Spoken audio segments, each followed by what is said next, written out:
Plane crash બાદ સુરત મહાનગરપાલિકાએ કાર્યવાહી શરૂ કરી છે। એરપોર્ટને નડતરરૂપ ઇમારતોનો રીસર્વે થઈ રહ્યો છે। એરપોર્ટને નડતી હોય તેવી 27 પૈકી 5 ઇમારતોનો રીસર્વે નડતરરૂપ બિલ્ડિંગ અંગે પાલિકાની ટીમ દ્વારા સર્વે થઈ રહ્યો છે। અહીંયા પાલના કાસા રિવેરા વેસુના કેપીએમ ટેરામાં કાર્યવાહી થઈ। સેલેસ્ટિયલ ડ્રીમ્સ પ્રોજેક્ટમાં પણ કાર્યવાહી થઈ। કાસા રિવેરામાં 36 ફ્લેટ ખાલી કરવા આદેશ કરાયો।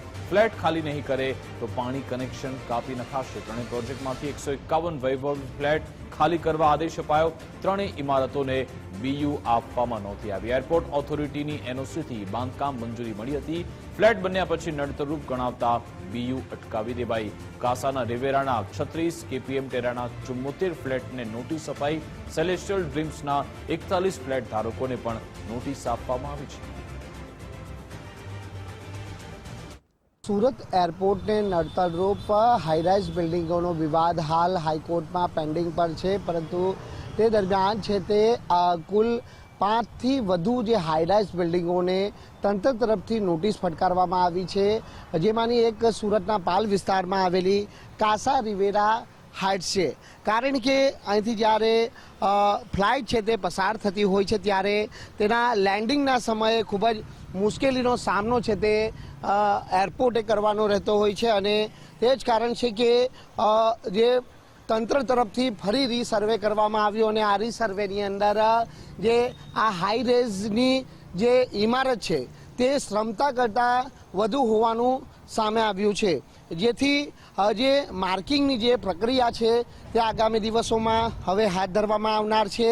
સુરત જિલ્લા કલેક્ટર દ્વારા પણ એક મહત્વપૂર્ણ નિવેદન એ આપવામાં આવ્યું છે કે ડીજીસીએ અને એરપોર્ટ ઓથોરિટી ઓફ ઇન્ડિયા દ્વારા જે પ્રમાણેના ઇન્સ્ટ્રક્શન આપવામાં આવશે તે મુજબ જે કાર્યવાહી કરવામાં આવશે। પરંતુ તે પહેલાંની એક તસવીર આપણે બતાવવાનો પ્રયત્ન કરીશું કે સુરત મહાનગરપાલિકાના શહેરી વિકાસ ખાતા દ્વારા એક આ નોટિસ કાસા રિવેરાને આપવામાં આવી છે, જેમાં જે ઇમારત આવેલી છે જે સુરત એરપોર્ટને નડતરરૂપ છે।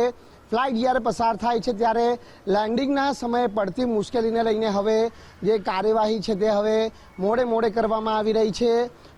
સુરત એરપોર્ટને નડતરરૂપ કુલ 27 જેટલી જે બિલ્ડિંગો છે, અને પૈકી જે રીસર્વેની જે કામગીરી હાથ ધરવામાં આવી છે તેમાં 5 જેટલી જે ઇમારતો છે તેને આ પ્રમાણેની નોટિસ ફટકારવામાં આવી છે, અને તાત્કાલિક ધોરણે જે વસવાટ છે તે ખાલી કરવા માટેના આદેશ કરવામાં આવ્યા છે। આપણે જણાવી દઈએ કે જે તે સમયે જ્યારે આ બિલ્ડિંગનું નિર્માણ કાર્ય થયું ત્યારે એરપોર્ટની મંજૂરી બાદ જ જે પરવાનગી છે તે તંત્ર તરફથી આપવામાં આવી હતી, પરંતુ ફરી એરપોર્ટ દ્વારા આ બિલ્ડિંગો એરપોર્ટને નડતરરૂપ હોવાનું જણાવવામાં આવ્યું હતું, જેથી સુરત મહાનગરપાલિકા દ્વારા જે બીયુ સર્ટિફિકેટ છે તે અટકાવી દેવામાં આવ્યો હતો। પરંતુ બીયુ સર્ટિફિકેટ લીધા વિના જ આવી ઇમારતોની અંદર જે વસવાટ છે તે શરૂ કરી દેવામાં આવ્યો હતો, અને જે વિવાદ છે તે છેલ્લા ઘણા સમયથી આ ચાલી આવ્યો છે, અને એરપોર્ટના નડતરરૂપ બિલ્ડિંગનો આ વિવાદ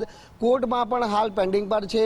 જોકે જે પ્રમાણે ઇમારતોને નોટિસ ફટકારવામાં આવી છે તો આવી ઇમારતોના આગામી દિવસોમાં જે ડ્રેનેજથી પાણી કનેક્શનો પણ કાપવામાં આવી શકે છે, કારણ કે જે ઇમારતના જે ઓનર્સ છે જે હાઈકોર્ટમાં નથી ગયા તેની ચિંતામાં સૌથી વધારો હાલ થયો છે। કેમેરામેન દેવાંગ રાણા સાથે રાકેશ બ્રહ્મભટ્ટ, ગુજરાત ફર્સ્ટ, સુરત।